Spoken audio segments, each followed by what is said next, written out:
How's it going, sports fans? This is Jack and Ryan with the Talking Jack Sports podcast. And I feel like I've said this about every episode that we've recorded, but it's been a minute. Well, life. We were taking a break, enjoying the season. You don't always need to commentate on everything that's happening. That's what the TikTok is for. So if you aren't already following the TikTok, go over there. But that's not what this is about. This is about the resurgence, the comeback. The off season is approaching, but before it does, we have some housekeeping to take care of. The Super Bowl is in a week. Crazy because I think the last time we recorded, it was in 4 months. I was gonna say, I'm pretty sure it was like week 4 or 5. Yeah, it was a while. We had technical difficulties being, virtual. Even though we definitely were not in the same house for like 3 days and then didn't record over the winter. But it's okay. Again, life happens. We had limited time and not all of it needs to be spent in front of a mic. But today it is. And today we are discussing the head coach hiring cycle, which just finished up, including both of our franchises. So we're going to have some takes, some thoughts, some opinions, and we're going to discuss them today. Right, Ryan? Yeah, I was going to say the last time that we were talking, I think we actually both said our coaches were doing pretty well and our teams were doing pretty well. That's a wild thing to think about because I think you're right. Yeah. Because I'm pretty sure the Falcons were 4-1 when we were doing it. And y'all, I think, at least had a winning record. I think 3-2 at the time. Maybe 2-3. I'm not. And now here we are with both new coaches and top 10 picks. Yeah, top 10 picks. Yeah, exactly.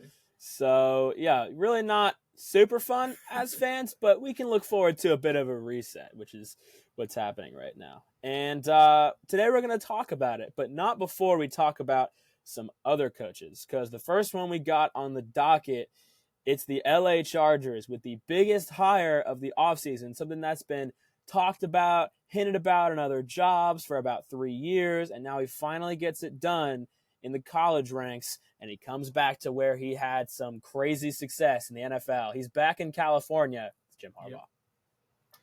I mean, do you want to just start getting right into the grading, or do you want to talk about him a little bit? I mean, I feel like the grading is going to be pretty unanimous, right? Say it with me now. A+. Oh, okay. He gets a little bit lower of points just because he has a winning mentality. Some would say maybe a little bit on the sketchier side, with what happened at Michigan. Yeah. But yeah, that's the only reason he's not an A+, because beef. It's something to think about for sure. Like, as a person, I can't stand Jim Harbaugh. As college football fans, unless you are a Michigan fan, you can't stand Jim Harbaugh, right? Because he cheated. But it was actually Connor Stallions. He orchestrated the whole thing himself. Yeah, because the head coach wouldn't know jack about that. Exactly. And we all know. Exactly. That's the only reason. But yeah, I think he fits pretty well. He obviously got probably would you say he got the best team available for a coaching position? I would say yes. There is some debate on cities like DC. That was a really attractive city, non-biased, because a top pick, a new ownership regime, and the most cap space in the NFL is obviously going to be attractive. But when you come into a situation with an underachieving, clear star quarterback, I feel like that's kind of the place you want to be. And there's already a lot of talent in place in LA. You just got to figure out the cap situation because they are fairly far under the cap, or over the cap rather. They are under the green in that sense. They are quite deep into the red. But you cut a couple guys, restructure a couple guys, and you do what the Saints do every year. That'll be fine. I was gonna say, if the Saints can do it every year, I'm sure they can do it once. Exactly. That part pisses me off. Side note, just the Saints. No, I'm with you. They're like 90 million over the cap. Yeah. Let me cook real quick. I don't know how they do it, and I feel like it's illegal, but they just backload every contract, and then they're like, "What if we gave Derek Carr $160 million over 4 years?" And then they're like, "Let's backload it again, and then just trade the idiot somewhere or cut him or something." It blows my mind how they're able to do it every year. But again, if they can do it, Jim Harbaugh and the Chargers can do it. I think he is a complete slam dunk because of what you have seen from him at the NFL level. In 3 years as the 49ers head coach, he went to 3 NFC titles. And then there was I think the last fourth year where he had quite a rift with the ownership, and Yeah, and I mean, I it think was just not he good. was also one of the rare coaches who didn't really get fired. He just kind of was like, Right, college they paid me money. mutually parted ways, which I think was a lie. Jed York fired him, but Yeah, but again, you go to 3 NFC title games in 3 years. That is insane to get a guy like that coming off of a college national title. A proven leader, a proven winner now over the last 3 years, yep. something I hate saying as a lifetime college football fan of not only Ohio State, but now here at Georgia. He is not a favorite name in the places I come from. So I hate saying that about him, but I got to be honest. I got to be candid. He is a slam dunk to me. Yeah, I mean, I don't know the stats off the top of my head, but I swear I always saw Michigan being like top 10 since he was there. There's probably like one or two Oh, times where they yeah. were out of that. So, Absolutely. very There were some impressive. rumblings when they couldn't beat Ohio State, but these last couple of years, they put it together, man. He looks like a Yeah. juggernaut coming back into the NFL. But yeah, Jim Harbaugh, we both like him. Maybe the legality of some things that happened at Michigan is keeping the grade down. I understand that. Realistically, it's an A, but I'm not going to give him an A because meanie. Yeah, you suck. Yeah, Yeah, you're gonna hate exactly. on him. Just a Um, hater. So moving down to the East Coast now, the Panthers have been in a truly terrible situation for about 3 years. They have the second coming of Dan Snyder at owner. David Tepper is a Yep. complete hack in the ownership position, like spilling drinks on fans, like swearing at the fans that come to your stadium and give you money, like trying to fight them, hands on like Dan Snyder was. Like, it's, as someone who had to Exactly. experience that my whole life, I feel for Carolina right now. But after really no one wanting to come take this job because you just fire him immediately, and it's just really an unattractive situation. You have no first round pick. You have the first overall pick, and now it's in Chicago. A guy like Dave Canales falling into your lap, I think, is a miracle for Carolina. I'm giving the hire an A. I love Dave Canales. Yeah, honestly, before I'll be honest, I did not. I forgot this hire kind of happened like before we started doing this podcast, and then when I looked it up, I'm like, honestly, for this situation, I kind of agree with you. Like, there's no way you would have got any top name because they're just not going to. Mm-hmm. So to get somebody who is as solid as the Tampa's offensive coordinator, he was able to turn Baker Mayfield's career around. Someone who we might talk about later. But Spoiler. but I mean, yeah, honestly, the fact that they were able to get anyone that wasn't just like some ex high school coach or something like that is pretty impressive. So I gave him a solid B. Yeah, I like the grade when you're kind of looking at it head on. It's a first time offensive coordinator for a team with a 9-8 record. And you go, yeah, okay. Baker Mayfield played pretty well this year. I mean, maybe that's the goal with Bryce. But then you look a little further, Ryan. I don't know if you know this. He was the Seattle quarterbacks coach the year before this, completely revitalizing Geno Smith's career. He is I the did not. definition of a QB guru. And I think if there is anyone that can fix baby Bryce Young, booster seat Bryce, as they call him, it can be Canales. Yeah, I did. I honestly had no idea. I kind of just was Do your like, yeah, research, brother. Come on. no, that was on me, on me. I'll take it. I'll take it. But knowing that, yeah, I might be a little more tempted to give him a little bit more. It's just he's in such a no win scenario there. It's tough to see any success no matter who takes over. Yeah. Exactly. And I understand that. But again, like I said, if there's anyone that can revitalize this offense and prove that Bryce is anything but a bust, I like the guy that they got. And if there's like having a young head coaching candidate choose you in a situation like that, it shows that he's got a lot of belief in what's going on over there, and he thinks that he can make a difference. Or he's just really desperate for a head coach position, but Maybe, yeah. Maybe that he too. isn't willing to give it a shot, which I guess is the important part. Yeah. You know. And I've been a big fan of Canales for a while now. So I was surprised to see him get a gig this offseason, but again, I think he'll be great. But now, what's up? My fault. No, you're good. You're good. I mean, I was just gonna say, yeah, with it being such a like on paper a competitive, coaching, I'm kind of surprised about how so many of these guys got jobs. The fact that like Mike Vrabel doesn't have a job, Oh, it or blows my mind. Yeah, it's Bill, crazy. like I understand, there's something that can be put off about Bill, and maybe the same with Mike, but like they're still pretty damn good coaches. So Yeah, Mike that's Vrabel kind was of the coach of shocking the to year a me. couple years ago, and right now he's sitting on his Exactly. couch. It's crazy to me. I don't understand. But I think as a Falcons fan yourself, you can be pretty content with the guy that you got. I mean, maybe you would have liked to have Vrabel, but a guy like Raheem Morris is tough to pass up. I agree. I gave him a B plus. I'm kind of leaning more on giving him an A minus, just because of who we brought in with him. I'm not sure if you know this, but we Mm-hmm. basically just stole the entire Rams coaching Yeah, I saw that. organization, which I like that part of synergy. And also, Raheem Morris was an interim head coach for Atlanta, and a lot of our guys probably had him as a coach at one point. So a little bit of a reuniting situation there. Mm-hmm. I can't say I kind of do wish I got Mike Vrabel, but this is honestly like my initial thing was like, yo, why? But doing the research, you're like, he went to a Super Bowl. Maybe he got a little bit more experience under his belt. I think I'm pretty hopeful for it, honestly. Yeah, I have very similar views on the hire as you. Like you said, he's got familiar with a lot of the players as the interim coach a couple years ago. He has done a lot with this Rams defense this year that if you go back to a recording that we did in the offseason, we talked about the Rams. And I believe I asked you, I said, can you name a defensive player on this roster other than Aaron Donald? The answer was And hell I'm nah. pretty sure I could not. Yeah. And you turn a bunch of rookies, like Kobe Turner specifically. There is Byron Young as well, two Yep. young pass rushers that you have turned into real defensive rookie of the year candidates. And if you only had one of them with higher numbers, I really believe that they would be in that conversation. But instead, you get two quality rookie pass rushers that you have developed in just this year.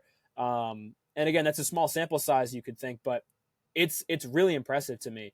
So again, the younger head coaches are what we're seeing a lot of. And if you want a more defensive oriented kind of guy to set the tone for the franchise, because you don't know if you're going to get that star quarterback in the offseason, it could be another year of improving the defense and getting ready for the arrival of somebody new, which again might not be the most favorable for a fan, but I like the vision. I like his intensity. And again, bringing the Rams staff, like you said, it's I was gonna huge. say I'm pretty sure they brought the OC and the assistant head coach. I think those are the two that I remember seeing. Um, Maybe I'm yeah, wrong. it was like the linebackers coach, like what's his name, Jimmy Lake? Is that his name? Yeah, Jimmy Lake was the DC. Yeah, and then the offensive coordinator's name is not coming to me, but um, We both know who it is. yeah. But I mean, honestly, that was my one concern. I was like, I don't know how well Raheem Morris would do on the offensive side. But if you also look at the Rams offense, they were maybe not the best, but they were still able to get it done when needed to. And I don't know how much he had, like their OC had to do with Puka developing and the Oh, of running back. course. I'm hoping a lot because that means I have no worries for whatever rookie we're gonna get. On the offensive side, hopefully quarterback. Maybe went to LSU. That'd be really cool. This is just wishful thinking, but that'd be really It cool. would not be Jaden Daniels. No, It no, would no, not. no. But we can dream. We can dream. We can Maybe dream. he ends up in Atlanta, and if that's the case, I think Raheem would lead them to a very nice looking record at the end of next year. I think you should be very excited as Eight a and fan. nine. 8-9. Hey, it's better than 8 and 9 would 7 and be 10, one more, right? exactly. It'd be one more. Because you know what 7 and 10 looks like. If anyone knows, it's you, Ryan. Yeah, big fan. Honestly, 7 and 10 all the way. But speaking of defensive oriented guys, I don't know if I gave my grade. I B plus as well for Raheem Morris. I just want to clarify. We agree on that. But speaking of defensive oriented guys, let's move back to the West Coast and look at the Seattle Seahawks and their hire of the man who orchestrated this year's number one defense, Mike Macdonald in Baltimore. I'm a big fan of the hire. He's another young gun, a guy that orchestrated, like I said, a defense with a lot of moving parts in terms of injuries and and breakout stars and guys with potential that couldn't quite get there until this year with guys like Patrick Queen, someone you know very well, Justin Matabuke, a guy who has improved steadily year after year, this year becoming a real game wrecker on the defensive line. Injuries to guys like Marlon Humphrey, developments in the back end from guys like Geno Stone and Kyle Hamilton. Really, you can go on and on about that defense. And if you look at personnel, I think the Seahawks have a lot of guys that match up pretty closely with dudes in Baltimore. So he's got a lot to play with. I like the hire. I also like the hire. I mean, I gave him an I gave him an A. I think. Whoa, you're a little higher than me. Yeah, I mean, I think it fits really well. I feel like they had a defensive minded dude in Pete Carroll, and you don't want to do a full 180 on that because it's what your team's known for. I feel like whenever you think of Seahawks, you think of a really good defense, and fortunately, that hasn't been the case recently. But they still had pretty solid, and what better option than throwing someone who had the best defense and still a lot of adversity that they had to deal with at that position because they lost a lot of dudes. I think you mentioned that they lost a lot of people, and they were still able to have two all-pro like linebackers. That was pretty cool, and they still had some pretty good lockdown corners and safeties and developed them pretty well. Yeah, I didn't even mention a guy like Roquan Smith, a true game changer, but that's just I think that's because I believe he is already a total proven star. He was really good. And Mike Macdonald schemed him very well, but the development of other guys is really what springs to mind for me because I think the Seahawks are one or two defensive pieces away from being like a Legion of Boom adjacent kind of defense. Like they've got a lot of young guns, like Boye Mafe in particular. You say what? Might be talking about one of those guys later. Maybe. Oh, yeah. Might be discussing one of those young guns a little later. Very true. There's a lot of that coming up right now. But again, when you've got a young, exciting team full of contributors that have recently been drafted, it's a hot place for a head coach candidate like a Mike Macdonald to come into. And I'm going to give him a B just because I don't really know a ton about his past. He is now the youngest head coach ever, which is maybe not ever, but currently in the NFL. Yep. And that is attractive to a lot of employers, but at the same time can be dangerous because everyone wants the next Sean McVay, and sometimes they flame out like a guy like Cliff Kingsbury, who, again, we may be talking about a little later. So I like the hire. I would just stay a little cautious, but I think it'll pan out pretty well if they can find the quarterback or if Geno Smith can be the quarterback for certain. But now we move a little further down the Pacific and find ourselves in Las Vegas, where there was not any turnover from last season. There were some interviews conducted, some other guys, some drama with people like Max Crosby, Devontae Adams, but they got the guy they wanted, the one they already had.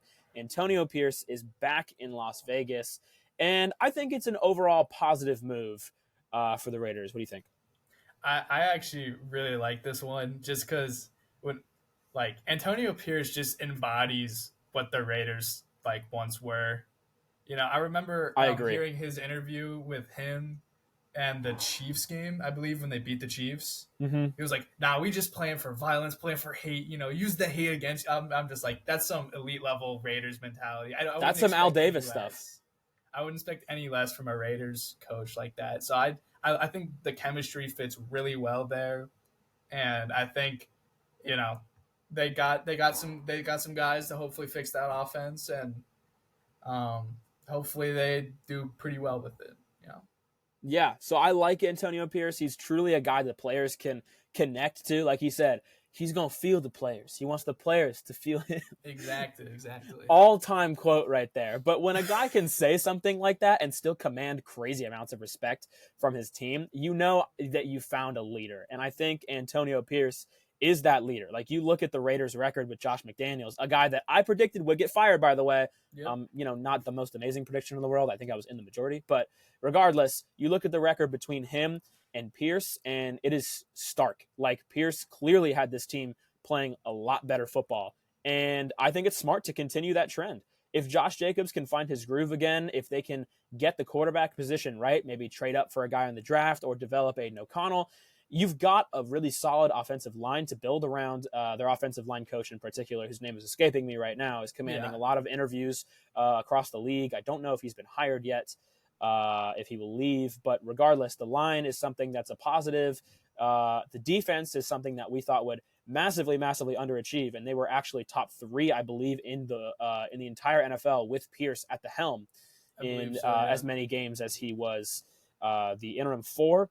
They were top 5 in sacks in that time, and that's just something completely crazy to think about for a team with like no actual roster changes, just a guy at the top of the pecking order. Just basically. The mentality, just the vibe, the leadership from Pierce. Obviously, a guy who has experience very recently on that side of the ball in the NFL, and it's translated to the coaching sphere. I like the hire. I give it a B+ because I think they really wanted Jim Harbaugh, and if you got him, that would be a higher grade, but that's no knock against Pierce himself. I was going to say, I gave him an A because I did not do that part. I'm like, I just love the mentality that he brings to the table. The fact that he was able to do so much for literally just being the head coach, going from just being a linebacker to a head coach, like that's very impressive. Yes, absolutely, 100%. And I agree with you in that sense. So now for, I think, the most under the radar, maybe a little controversial hire of the cycle. We talked about him a little bit earlier, but Mike Vrabel was let go in the offseason, a much criticized move. And to replace him, they brought in Bengals offensive coordinator Brian Callahan, son of Bill Callahan, who has experience coaching in the NFL. But Brian, this is his first big gig. What do you think about him?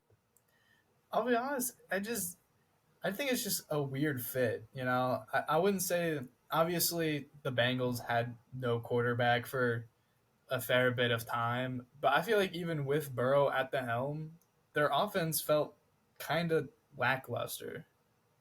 Like, sure, there's a handful of games where I think they did well because Burrow wasn't hurt, but I just wasn't like an entire fan of that offense this season. It just kind of felt off. It kind of felt off. Hey, watch stuff. Yeah. Yeah, I agree with that. I think Derrick Henry had a nice season, but that's not why you're bringing in a guy like Brian Callahan. You're bringing him in to work on Will Levis and determine if he really is the future, which I think is a good move, but maybe not as the head coach. I think he and the job that he did in Cincinnati this year specifically impresses me the most because they end up with a 9-8 record without a healthy Joe Burrow for the majority of the season and a tough schedule.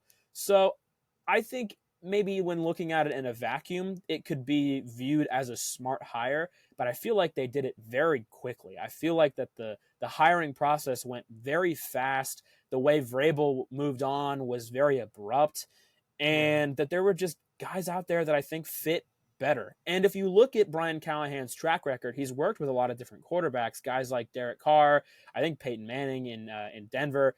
And his track record with the quarterbacks that he's worked has certainly been pretty good. But when you look at how they did in the years that he coached them, it's mixed results. So I have yet to see how directly he affects the quarterback.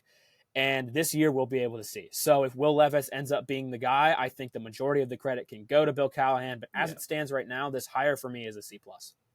I gave it a C. Like most of what you mentioned, I feel like I would have got maybe a little bit of a. I don't know an offensive coordinator that I would have got over him at the moment, other than like Ben Johnson and is it Todd Monken, the guy who's Todd Monken, the Ravens offensive coordinator. Ravens, like those are my two favorite like offensive coordinators, and it just felt really like fast. To your point, like it felt like they really wanted this guy for.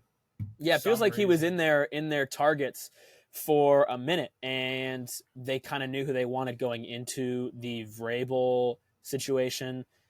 I just don't really see what they're seeing, I think, for that quick of a process. Yeah, like it seems like they jumped the gun when they could have just definitely took a step back and been like, well, Bill Belichick's still available.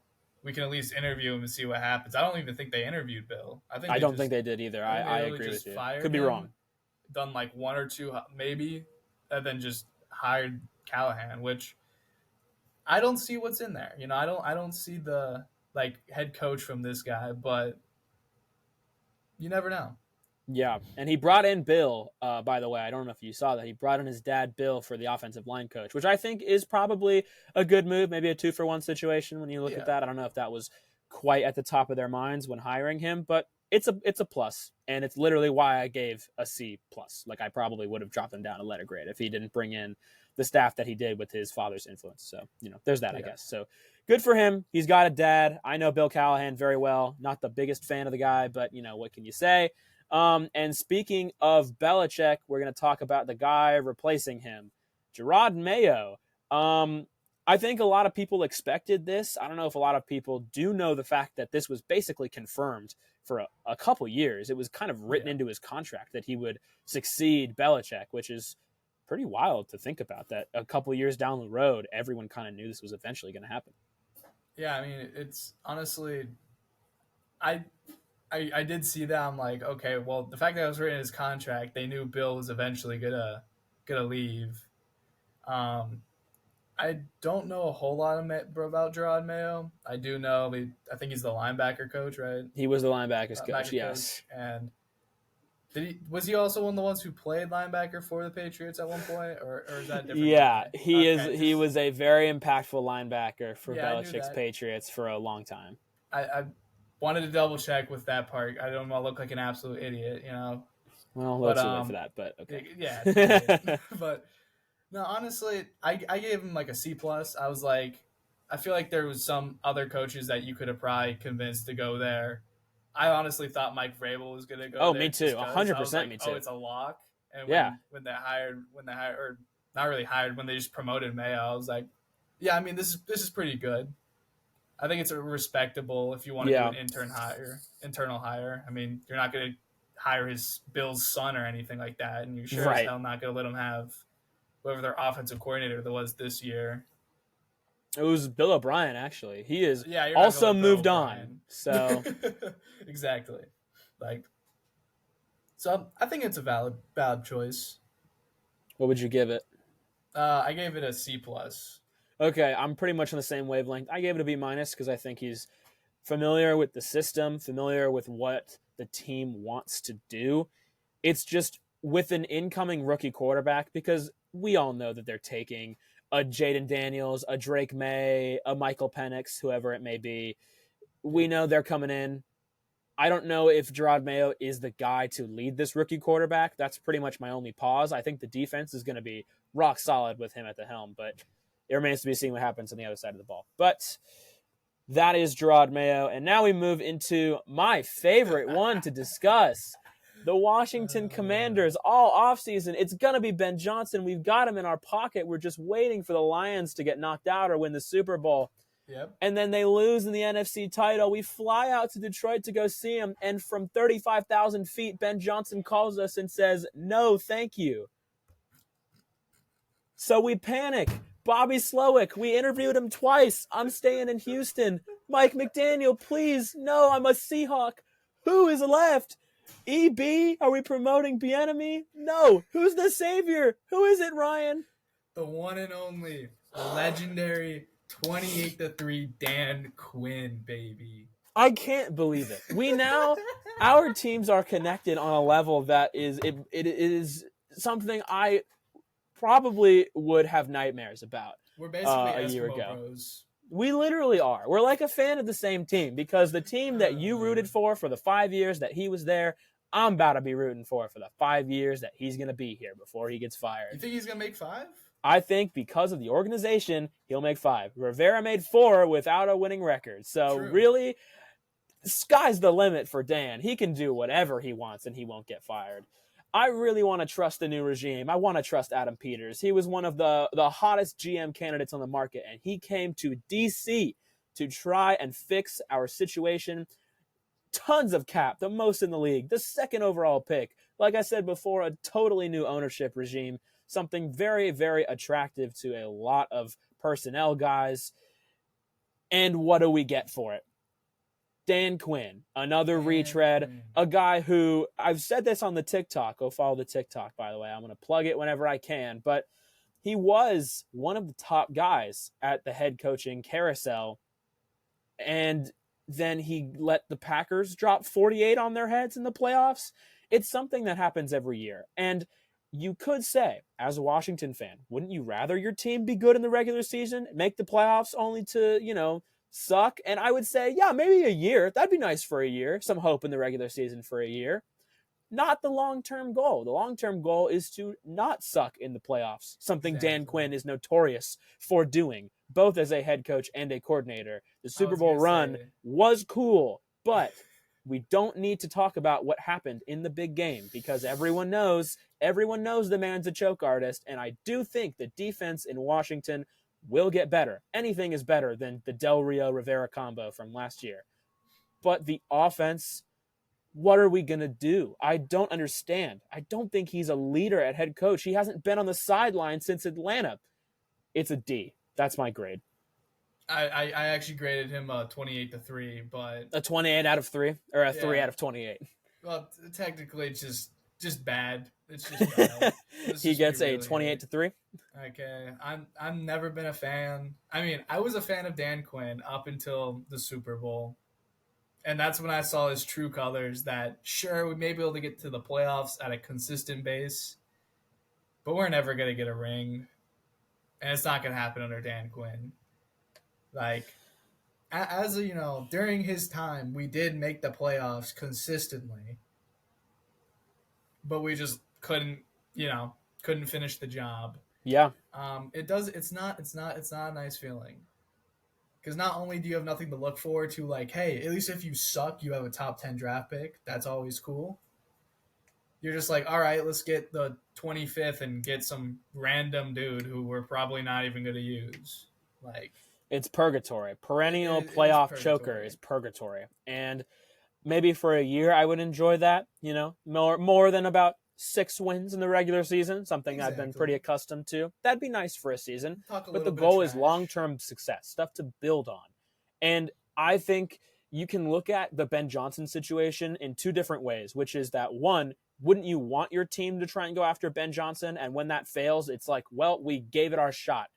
Or have a backup plan. I feel like that would be kind of desirable because like you really... one? Yes, exactly. Because I said from the beginning, I would rather hire Bobby Slowick now than wait for Ben Johnson. I had a bit of a sinking feeling about him. I still convinced myself it was going to happen, just like every other fan, and then got mentally tortured for about 48 hours before we hired Dan Quinn. But yeah, Bobby Slowick, we really peeved off. He said he's going to stay in Houston. Mike McDonald, we waited too long for. I just think that you need a backup plan before you wait for a guy in the NFC title game to probably come to you, except that's like the worst spot that you can be in as a coordinator like that with a chance to bring a championship. I really believe that if the Lions got bounced by the Rams in the wild card or won the Super Bowl, he would have left because either the job's not going to get done or the job did get done and he can leave.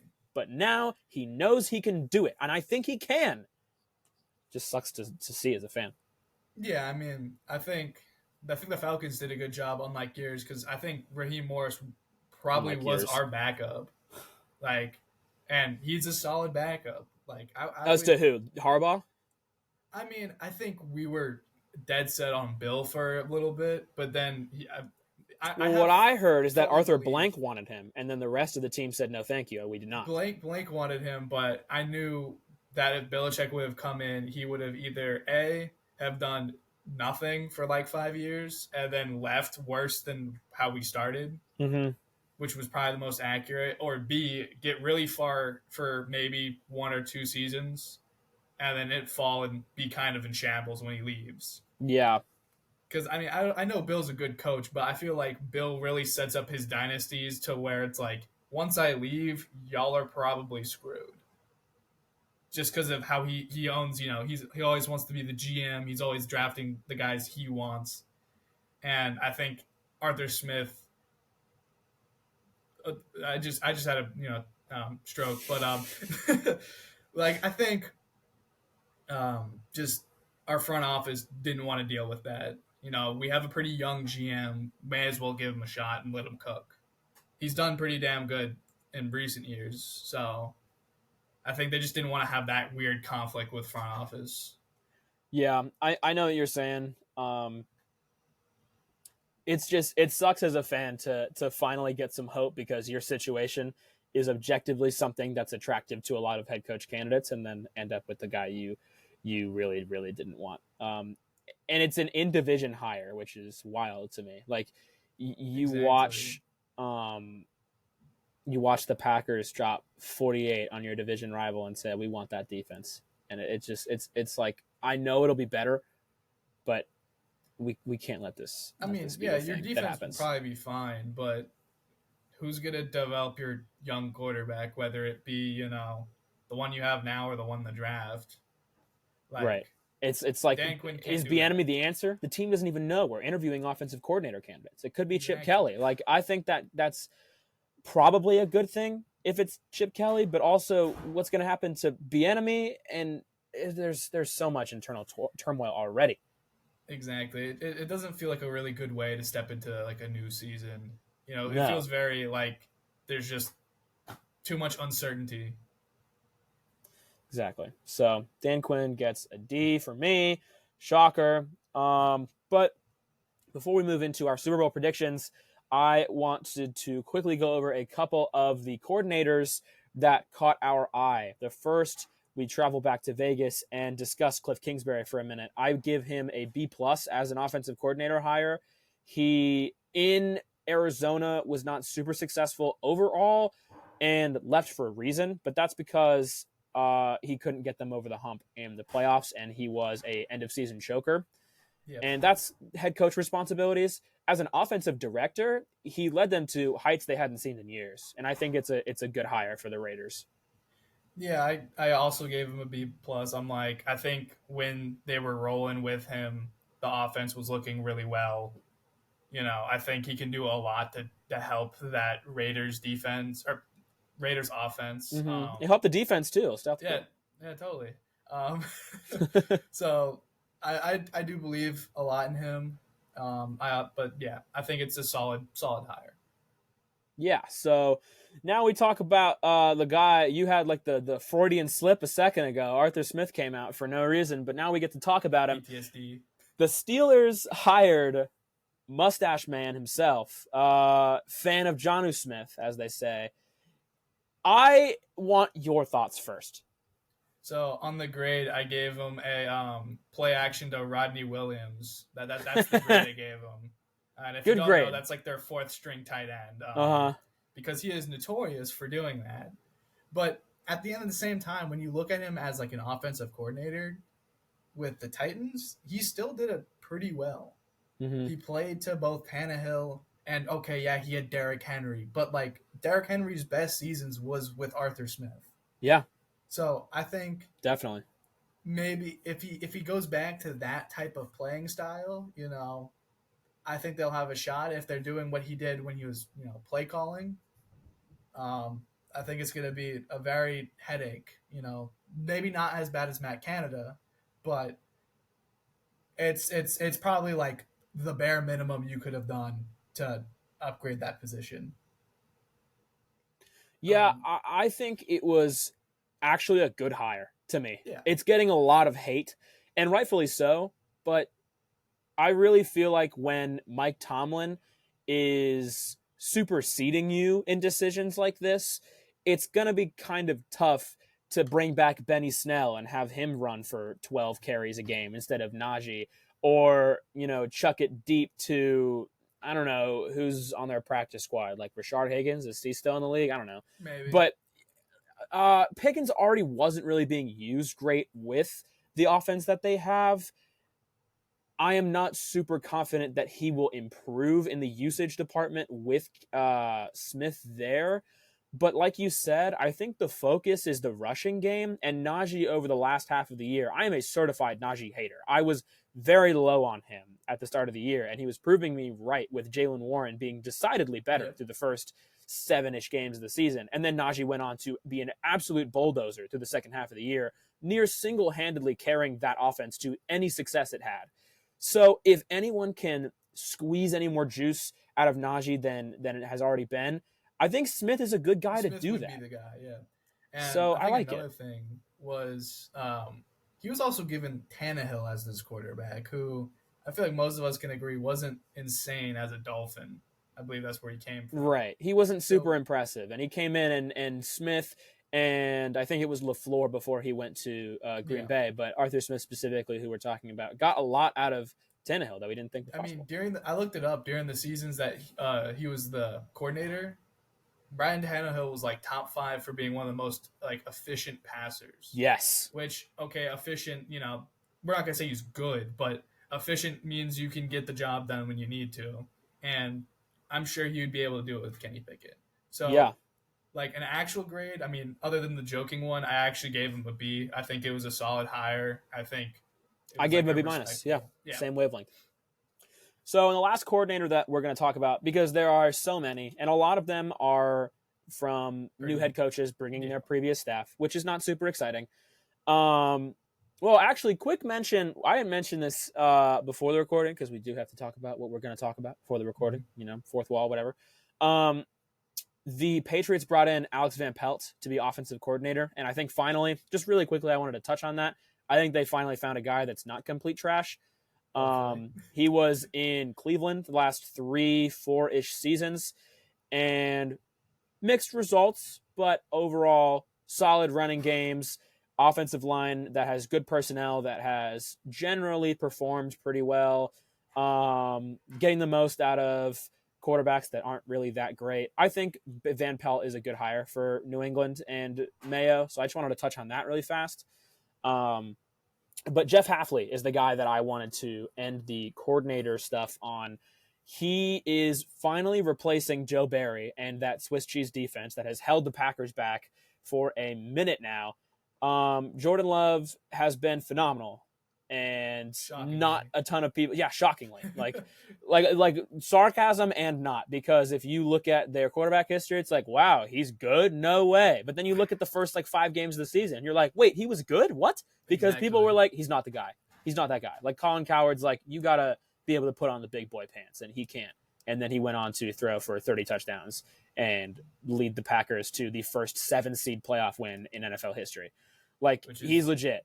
Yeah, exactly. And he was also against the, elite level Dan Quinn defense. Right? Oh, let's remind us. Yes. Dan Quinn, amazing defensive guy. Let's remind us. Sprinkle that in there. Sprinkle on some more salt into the wound. But my point being about Love, because Jeff Hafley is the defensive coordinator, I feel like Love could have done even more than he already did if his defense could stop giving up 40 points a game. And Hafley is the Boston College head coach who has pretty historically, well, I say historically like it's been so long, but the last couple of years, he has led a roster that many have predicted to be bad to terrible to bowl wins and bowl appearances. And especially this year, they pulled off a lot of wins that people didn't think they'd be capable of. So right now, Ryan's looking up, who is Jeff Hafley? I was gonna just double check where they had him at the defensive ranking, because I remember seeing it when I was looking up how bad LSU's was in a totally different conversation. Yeah, and it's not spectacular or anything, but I think Hafley's a good defensive mind, and I think he deserves a coordinator job in the NFL. I think it's a good hire. I'd give it a B. Yeah, B for better than Joe Barry. Basically, yeah. I mean, Joe was such a bad. He was just bad. He was just not a good. Most of the reasons why I feel like they lost a lot of their games was because their defense was just like, what if we go, take a smoke break while we just have somebody dump 400 passing yards on us? So honestly, it was a good hire. I did not find out where their defense was ranked, unfortunately. Google failed me, but I want to say it was still probably in the upper half last time I checked. It wasn't top 10 or anything, but it's good. It's shows the promise. Upper 50, I think, if I remember. Which right, since there's 150, top third is pretty solid. Yeah. So I would say it's respectable. Yeah, I gave him a B. All right, so that's our head coaching carousel reviews with a couple of coordinators sprinkled in there, and now we move to the big dance. Sorry, I was distracted. My dad just texted me about my voicemail. Ryan, have you heard my voicemail? Quick I have side note. not. Okay, I have my not. voicemail goes, "Hello? Hello? Oh, you thought I was there? It's a voicemail. Leave a message." That's my voicemail. And my dad just commented on my voicemail. So, Dad, if you're listening, Shout thanks, out. man. Appreciate your lovely and positive comment on my voicemail. Definitely. But as I was saying, the Super Bowl fast approaching, and I The know, Super isn't that Bowl? crazy? Bro, I The thought you Super were Bowl, about to talk about the Puppy Bowl. Come dude, on, low man. key Puppy Bowl more exciting than Super Bowl this year. Team Rough. You already know. I stand with Team Rough. That's a Shout vibe. out Moosh. Dude, Puppy Bowl enthusiast over here. He doesn't know Jeff Halfley, but damn, does he know the Puppy Bowl? I was gonna say, man, I know I can name you their entire roster. That's wild. That's wild. Not I can name maybe a fair bit. There's a lot of dogs in the Puppy Bowl. There's a lot of dogs. You know what I'm Yeah. saying? You know, Okay, but speaking of dogs, the teams playing in the Super Bowl got a couple of those. What's your prediction, Ryan? It's gonna be short and sweet. dude, honestly, I put like right next to my Super Bowl notes. I have no idea. Like, we're literally just gonna think about them real quick. You know, I think it's gonna be the Chiefs. Like, as soon as I think Super Bowl winner, I'm gonna think Chiefs. I think Mahomes has kind of proved that he can just do what he wants and get away with it. They have, a, despite people complaining, they do have a little, maybe just a little bit backing from the guys in the black and white. If you get what I mean. Maybe a little bit. A couple of Maybe their a little players are help. dressed like zebras. Yeah, maybe a little bit there. Nice little jersey swap between him and Mahomes. Like that, I find it hard that he wouldn't perform, and it's Mahomes who I think we all kind of want him to be better than Tom Brady, just because Yeah. maybe other than my roommate because he's a Pats fan, but everyone else we want him to be better than Tom. So Yeah. I am with you. I think the Chiefs win the game. I have a score prediction. I don't know if you do, but I think it'll be a low-scoring defensive matchup. Pretty much like all the Chiefs' playoff games thus far, their defense was carried them here despite Mahomes playing. I would say elite game manager football because he knows his defense can clean up. So I will say the Chiefs take it 23-17. I think the game decision, to your point, is going to be a defense. I think it's just going to be who can get more sacks. Who can get more sacks? Pretty Like, much, I I agree with remember you. seeing the stat of like Mahomes being almost undefeated with having less than like 3 sacks or something like that. It was some, maybe ESPN story, but he is really good at not getting sacked, and sacks can destroy absolute elite level drives. So it's literally just who can get to the quarterback more in this game. And I guess on the Chiefs side, if can you stop Christian McCaffrey? But yeah, honestly, I think it'll be a pretty. I don't want to say boring, but it's probably gonna be more on the defensive side. It'll be like the AFC Championship, I think. Yeah, I feel like it's gonna be relatively low scoring. Mahomes isn't gonna air it out unless he needs to. Mm-hmm. Um, Brock Purdy's gonna do Brock Purdy things, not turn over the ball, hopefully. And yeah, it'll be pretty standard football game, honestly. Yeah. As for Super Bowl MVP, I'm gonna go a little outside of the box because I think the driving force behind the Chiefs win, like I said, is gonna be the defense, and like you said, it's gonna be very heavily focused on who can win the sack battle. And Chris Jones is pretty good at that. So I'm gonna say my Super Bowl MVP is gonna be Chris Jones, which is gonna land him a fat contract this offseason. So I would agree with you, but because I have actually the script right here, it Yeah. says Travis Kelce scores the game-winning touchdown to No. save the game, and then while he is about to be awarded the Super Bowl MVP, Taylor Swift comes up, smacks him in the face, says that this is for you almost losing, and then kisses him and says this is for you for winning. That's fun. That's so And fun. then he's we gonna love win the that as Super Bowl. fans. He's gonna win the MVP part. and that's when he's actually gonna propose to Taylor right there after for his I speech. knew it was coming. So yeah, that's the script right here. You heard it first from me. Definitely not anywhere else. But yeah, that's what's gonna happen. And we're Yeah, gonna have to just deal I with it. don't have the script, so I gotta just take your word for it, man. Exactly, That's exactly. crazy Just script. trust. I'm really looking forward to it. So that's the Super Bowl, and there is also a couple other things we have to go over. I have touched on that in a couple videos on the TikTok. Follow the TikTok. Lots of good content happening over there when I feel like posting. Agreed. And we're going to discuss the NFL awards. So a lot of them are pretty set in stone at this point, but some of them are a fun discussion. So we're going to do it right now. And typically the MVP is like best for last, but we all know who's winning it. Baker Mayfield. Baker Mayfield. No. Exactly. Baker Mayfield, low key, absolute legend. And not done talking about him with awards. But the MVP is No, Lamar Jackson. it's Lamar Jackson. I mean, I we were talking about how good their team is the entire season. He actually won a playoff game, which yeah, I know playoffs Absolutely don't unheard matter, of. but he won a playoff game, and I think he really settled into the like I can do more than running. Like he turned his speed with Todd as his coordinator. I think they turned him into just an elite level, evasive dude Mm-hmm. who can also get yards when he needs to. And I think he did very well this season. Sure, he doesn't like have the same amount of stats as passing stats as others, but if there was no Lamar Jackson, the Ravens would be looking at like a number 3 pick. Yeah. So I think you're right. This is the best season he's had passing the football. I think it's arguably the best season he's had ever, including his first MVP.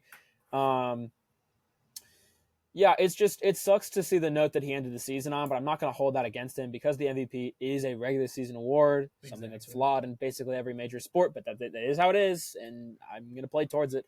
But I think realistically, who should win the MVP, especially if you count playoffs, Christian McCaffrey has been the most dominant player in the NFL this year. So I feel like it kind of sucks that he's not going to get the award because if there's ever a year for running backs to come back and win it, it's this one.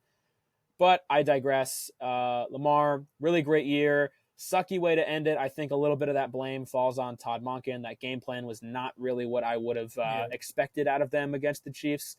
But again, Lamar, you got to hold up your end of your contract, buddy. That massive contract that you got to prove it was worth it. And I think you almost did. You were really close. But it's going to be interesting to see if he can run it back next year. But next year is next year, and this year he was the best quarterback in the NFL. He is the MVP. But speaking of Christian McCaffrey, he's the offensive player of the year. Yeah, that's enough said. Tyreek Hill kind of fell a little flat in the back because of injuries. He stayed healthy.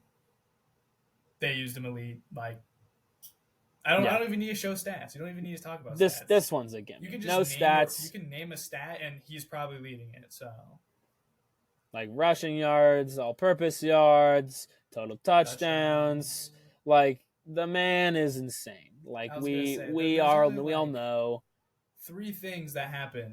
Life, death, and Christian McCaffrey finding 1 touchdown in a game. Literally, like it's completely inevitable. He's a beast. Offensive player of the year. Next question.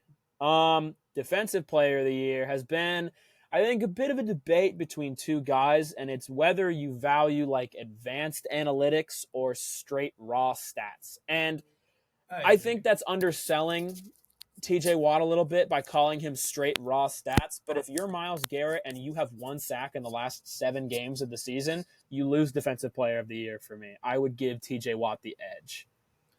I was gonna say, I mean, analytically, I think Garrett played like better, but this would be it's like pass rush like, win rate, like that. It's the same reason why Aaron Donald won one, just because he got double teamed so much and he won off win percentage.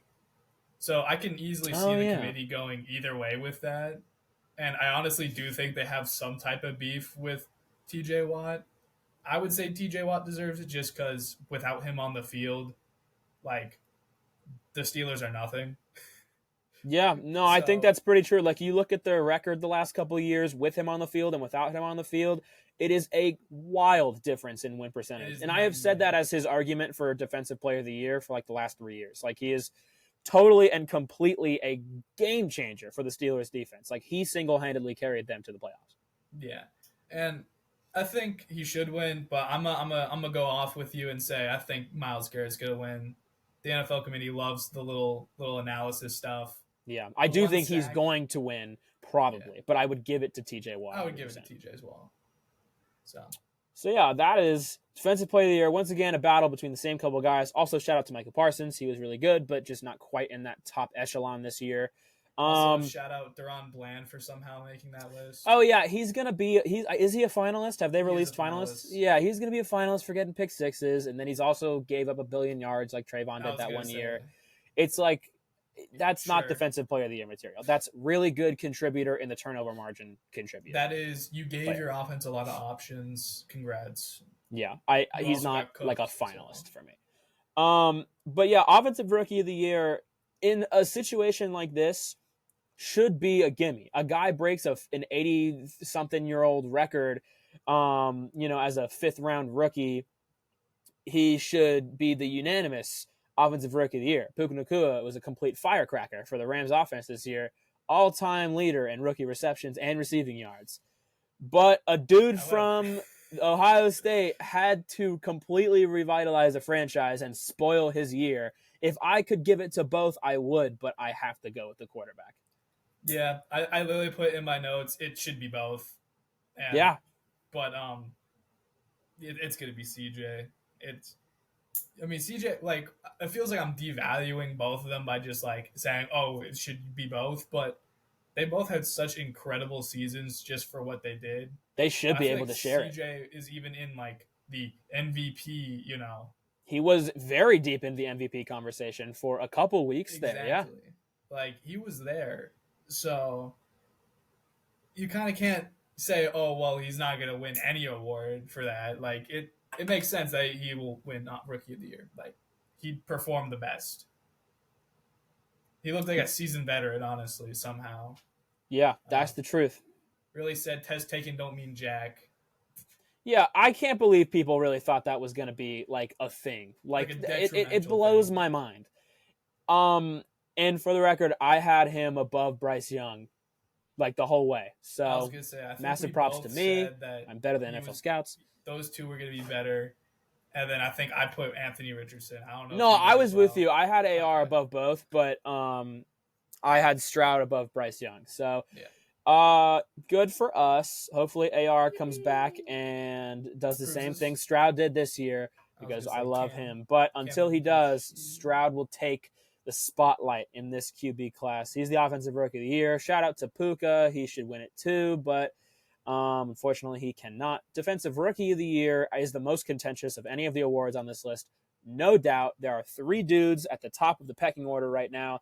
It is Devon Witherspoon, Jalen Carter, and Will Anderson. And there are three arguments. It is front half, back half, and consistency the whole way. If you value consistency, it's Will Anderson. If you look at the front half of the season, it's Jalen Carter. And if you value more the back half of the season, it's Witherspoon. And for me, it can go literally any of the three ways, but I go to Georgia. So I am picking Jalen Carter. Okay, so yeah, fair. I pick Anderson because I think he like wow. the stats. Okay, Anderson had one more tackle or one more sack. Okay, fine. He also had a lot more tackles than Carter did. But if you also look at like some of the analytic stats, I know we love saying that word. Right. He was a very proficient like pass rusher. Like he had some pretty good pressures. He played some good people and still did really well. Don't get me wrong, Carter is right up there, but I think consistency in that spot, like consistently getting pressure, is better than occasionally getting a sack. I 100% see where you're coming from, and typically I would agree with you. I just think Jalen was in a really hey what? Definitely not the red and black back there. There is no bias. No bias. Dude, I'm glad you mentioned my Champ Bailey jersey, dude. I wanted to shout out the Champ jersey. We love C. Bailey. Yeah, how the playoffs go. Anyway,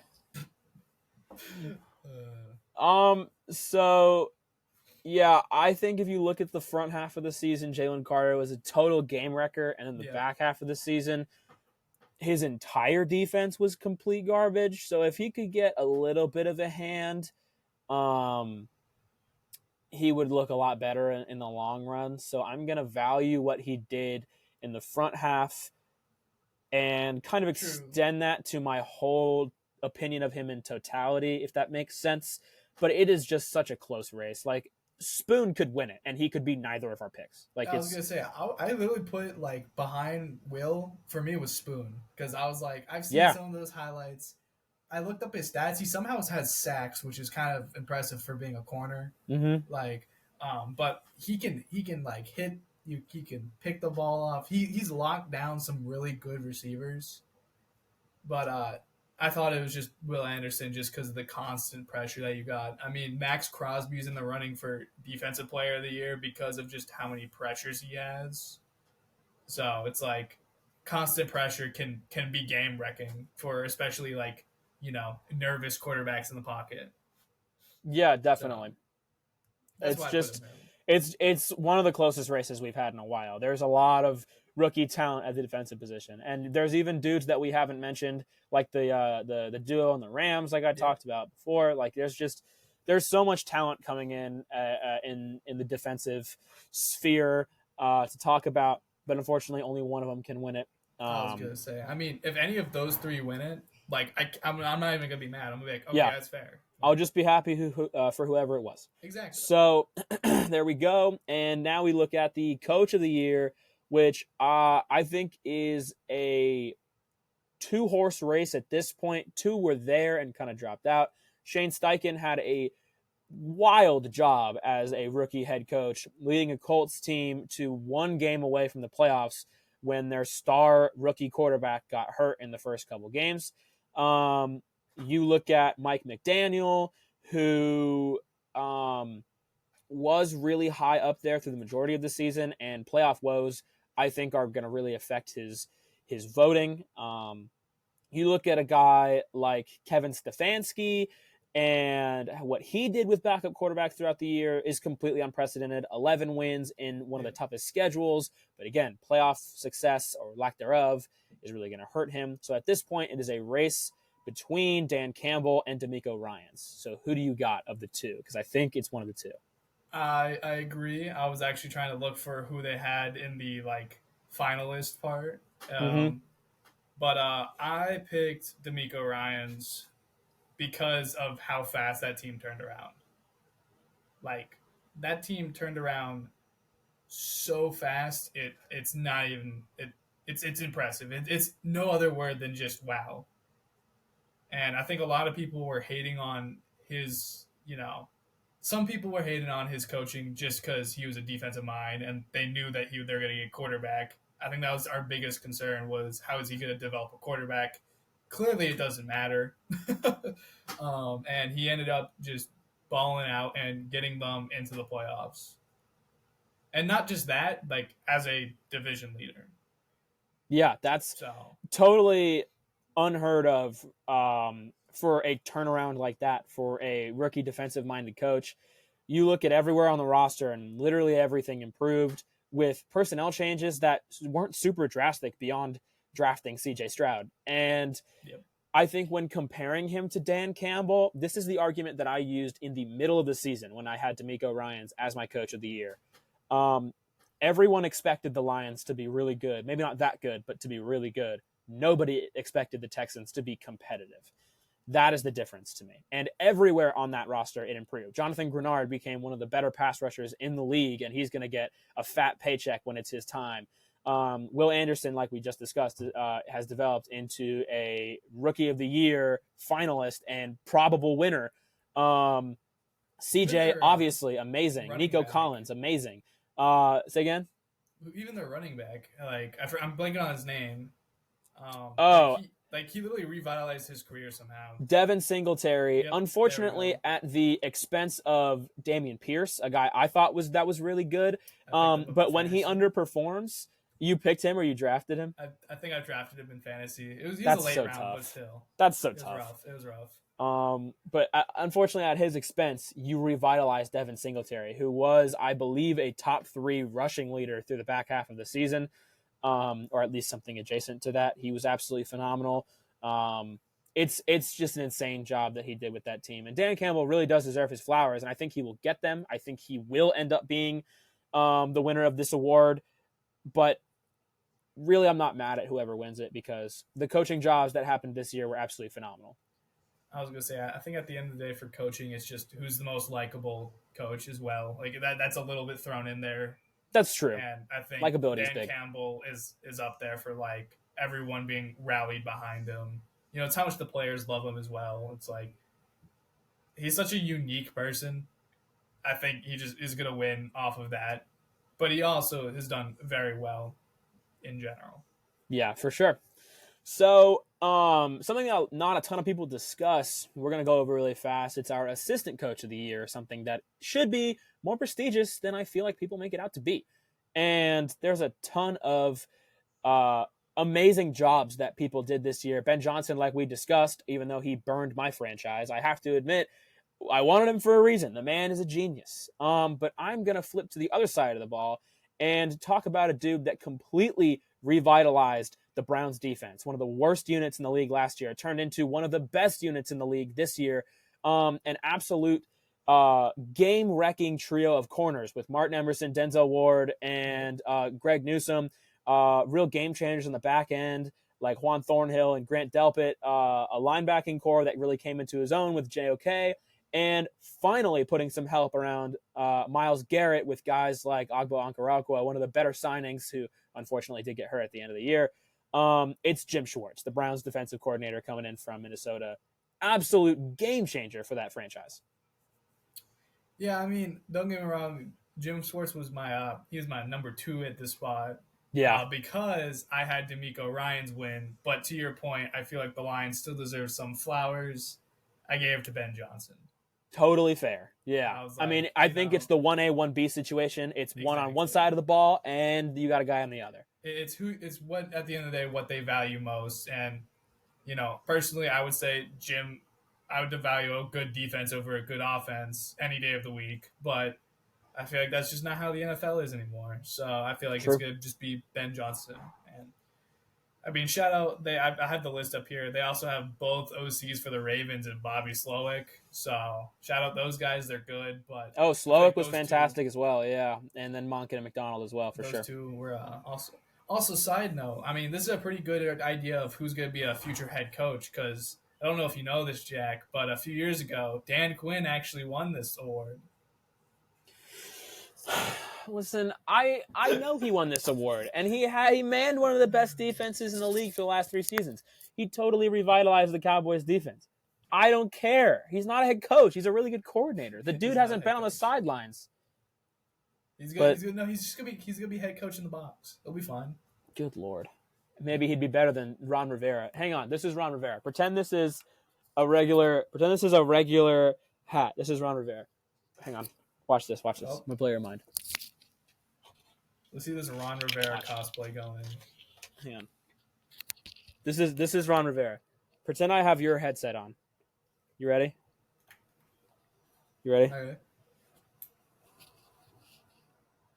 That's Ron Rivera. That's the Ron Rivera. The sunglasses, the hat, the headset, the crossed arms. Oh my God. That is. Listen, man. He's obviously prime the Ron. Greatest Redskin coach of all time.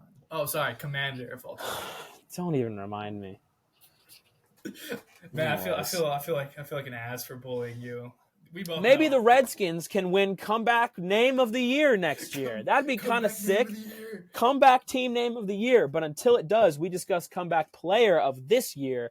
And here's the thing. We're going to talk about Damar Hamlin for a second.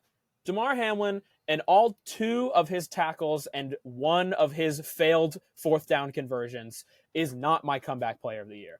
If the comeback is best overcome, what am I trying to say? Best injury that has been overcome. Like worst, most life-threatening, almost dying injury that you came back from and still played snaps in the NFL, then yes, it's Damar Hamlin. But that's not what comeback player is to me. It is who was doubted the most and came back and completely eviscerated all of the doubters with their play on the field, not getting onto the field. Because if that's what it is, it's Hamlin. But as it stands right now, Baker Mayfield did that. And I would say Joe Flacco is really, really, really close. It's just if he played more of the year, I would give it to him. That is like biggest shock of the year. I don't know, like best story of the year, maybe. But Baker balled out the whole year, and I've got to give it to him. I was gonna say, I really feel like the comeback position, like player of the year, should be like two different awards. Because sure, you want to take note of the people who get hurt and then come back and go crazy. Like Adrian Peterson after tearing his ACL went back and won an MVP. Like Yes. you want to give them their flowers on top of whatever success they did. But I just imagine how uncomfortable it would be for Damar Hamlin walking up there with a award for doing absolutely nothing. Yeah, that's kind of my same mindset. Like at least with Alex Smith, I think he played like a little bit of games. Alex Smith not only almost lost his leg, but came back and led the team to the playoffs. Like Exactly. he was Like, a part of that team that games. won the division with Heineke as well. Like he was part of that team. Exactly. He played some games and won them a game or two. Like that is a little bit more. But what are you gonna say if you're Damar Hamlin and you're just like, yeah, I did nearly die, or I did die on the field and I came back. Shout out ambulances and stuff like that, and I got able to play. But when you do nothing, it feels. And this is very no awkward. shade to Damar. We're trying to No, rationalize this award. This is just like it would feel very awkward if he wins, and if he does win, good for him. He does. He deserves something. all the love that he gets for this journey that he's made. But that's not what comeback player of the year is. Like the fact that he came back from literal death, impressive, and still playing at like a NFL level caliber, impressive. But if he was any other safety, he'd be on the streets. That's what we're trying to say. If he was a guy that didn't have that situation happen to him, right? He was the second safety of that duo or whatever in Cincinnati last year. He watched it happen to somebody else. If he played like that this year, he would have been cut. And that's just how it goes. And it's no shade to the player. It is just we are talking about play on the field, and that's what this award is about to me. Yeah, I feel like the NFL does a really poor job at making uncomfortable situations comfortable. And I think one way that they're going to do it is let him win because, like I said, it's just going to be hard to see what he has to say. Like, I just feel like it's not going to make any sense. He's just going to thank the people who he's already thanked. Like, he already had, like, a whole press release about it. Like, he got that time to, appreciate the things But at the end of the day, it should be someone who literally came back from being the most disrespected person in the league, like Baker Mayfield. Exactly. Baker Mayfield got tossed aside by two different organizations last year. I think, right? Panthers. Technically three. If you talk about from the end of the season before to the start of this season in the offseason, he was cast from Cleveland to Carolina, cast from Carolina to LA, led a comeback win in 18 hours, and then you just thrown aside, which, I mean, that one's more understandable because you have Matthew Stafford. But regardless. And then given a redemption at Tampa where he was arguably fighting for that spot, too, with Kyle Trask. Yes, like, and that's what blows my mind. The season being like, oh, my God, the Tampa's going to be awful. And they went on and won the division.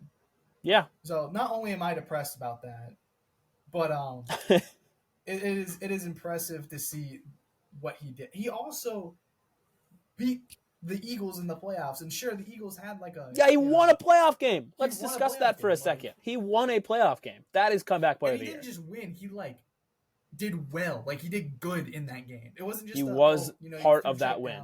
Like he was one of the reasons why they won that game. Yeah. So if he doesn't win it, like it will just make no sense. Yeah, I agree with you totally.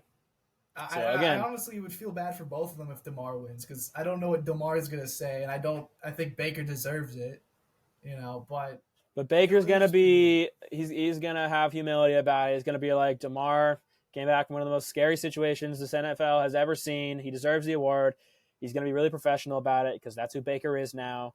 And it's Baker gonna be really passed his sad because we shenanigans all already. know, yeah, literally, because we all know past that that professionalism, look into his eyes, and he is thinking, should have been me, and Exactly. it probably should have, will have not been because we all know DeMar's going to get it. So, again, no shade to the guy. We love him. We love what he did, I just was gonna not say what he no did shade on to the like field any this year. player in the NFL. Like if we criticize him, I don't hate any player in the NFL at the moment. At the moment, there was a I'm certain checking to see guy. if I agree or not. I don't know if I will be able to tell you. I think if I think long enough, I'll find a player that I hate. But Okay, yeah, if I think hard enough, but like off the I kind top of of my hate CeeDee head, Lamb, low key. But off the top of my that's because head, he's the better than only Terry. guy that I don't like anymore, he retired, um, and you can't even hate him because he's the best to ever do it. But it just kills me anytime we have to mention his name, Mm-hmm. and it's gonna kill me when I see him broadcasting. Oh yeah, isn't he taking But over for Greg Olson or something? yeah, that's a weird story. So I think they're basically downgrading Greg and having Tom Brady be there instead of That's so like Tony stupid. Greg is really Romo good. or Chris Collinsworth, who I think we can all agree are like not very well Bottom like. tier color guys. Yeah, exactly. Like we don't really like them when they do Sunday night games, Monday night games. I think Tom Brady's gonna do well, but Greg was funny. I actually really like Greg Olson. Yeah, I'm a big fan of Olsen too. Also loved it when RG3 was commentating games. That was fun. Dude, he is a hoot. Oh my god. I love RG3. He Get is him so in the funny. NFL right now. We need to get him back in the NFL. He could play. He said himself he could play. He could play Falcons. We need a quarterback. Let's do He it. could play. Yeah, get him in Atlanta, honestly. But until he is in Atlanta, we must wait. And just like you must wait until the next episode comes out of the Talking Jack Sports Podcast because that's all the content that we have. And when the Super Bowl's gone, Ryan, we're going to talk some basketball in the offseason. It's going to be fun. We get to talk about Joel Embiid not getting the MVP because he just tore his meniscus. Yep. We get to talk about the downfall of the Lakers because maybe by this time, next episode, LeBron and Anthony Davis could be off the team. Darvin Ham might not be the coach of that team anymore. You never know. But There's no way you, the trade viewer, LeBron. will know eventually, and we will get to talk about it. So, until next time, Ryan, it's been fun. Thanks for coming back. Hopefully, it'll be more common than once every 4 months. I've said that every episode, and it hasn't happened. So maybe 27th time's the charm. I'll see you when the draft comes around. Yeah, we'll talk. Oh, actually, best excuse to do episodes: mock draft incoming. Maybe we'll see. I was gonna say if you want a weekly episode keep that happening, we're just gonna have like 30 mock drafts. Dude, I do 30 mock drafts genuinely, so maybe the viewers will get to see them. But until then, follow the TikTok, follow the Instagram. We're on every platform. We're on YouTube. We're on Apple Podcasts. We're on Spotify. We're on Google Podcasts. No one listens to that, but if you do, the one person ever, then we're on that. Yeah, we're on Google Podcasts, dog. Did you know? No, I did not. Well, now you do, and the one person listening to this on Google Podcasts knows too. So if that's you, thanks for tuning in, and if that's not you, thanks for tuning in, and we'll see you next time. Mock draft incoming, potentially, maybe. See you next time.